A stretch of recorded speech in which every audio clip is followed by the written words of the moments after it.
Hello বন্ধুরা, আজকে আমি একটা জিনিস কিনেছি, সেটা তোমাদেরকে গেস করে বলতে হবে যে এটার দাম ঠিক কত হতে পারে।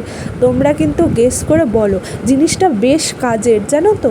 এইটাকে যখন আনবক্স করেছি সেইটারই ভিডিও আমরা বানিয়েছি। তো এই হচ্ছে গিয়ে একটা ক্যামেরা স্ট্যান্ড, এর সঙ্গে একটা মাইক ফ্রি দিয়েছে। তো এই মাইকের কথায় পরে আসছি, আগে ক্যামেরা স্ট্যান্ডটা কিন্তু দেখো, এটা খুব পছন্দ হয়েছে।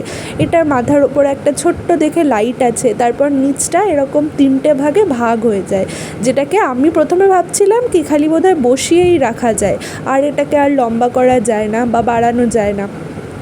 আর সেটা নিয়ে একটু ভয় হচ্ছিল, কিন্তু যে সামনের যে ক্যামেরার ওপরের যে অংশটা, সেইটাকে কিন্তু সামনের দিকে বা পিছনের দিকে ঝোঁকানো যায়, মানে যেই অ্যাঙ্গেলে করে তুমি ভিডিও বানাবে সেই জন্য তুমি সেটা কাজে লাগাতে পারবে।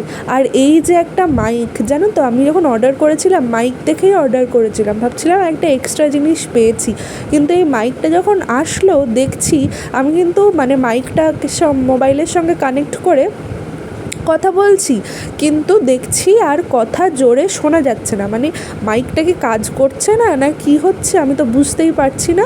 সে আমি দেখবো খানে পরে মাইকের কি কাজ, কিন্তু শুরুতে আজকে আমি যা দেখলাম সেইটাতে কিন্তু আমি কিছু বুঝতে পারলাম না মাইক কীভাবে। আচ্ছা, তোমরা কি জানো ওই মাইকটা কীভাবে চালাতে হয়?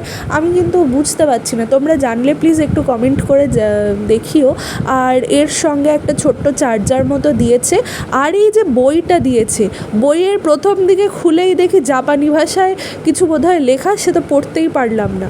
তারপরে এই হচ্ছে স্ট্যান্ডটা বেরিয়েছে, না মানে আমি ভুল দিক থেকে টানাটানি করছিলাম বলে প্রথম দিকে হচ্ছিল না, কিন্তু তারপরে আমি স্ট্যান্ডটাকে মোটামুটি বের করতে পেরেছি। মানে এটা একটা সেলফি স্টিক হিসেবেও ব্যবহার করা যায়, বেশ কাজের।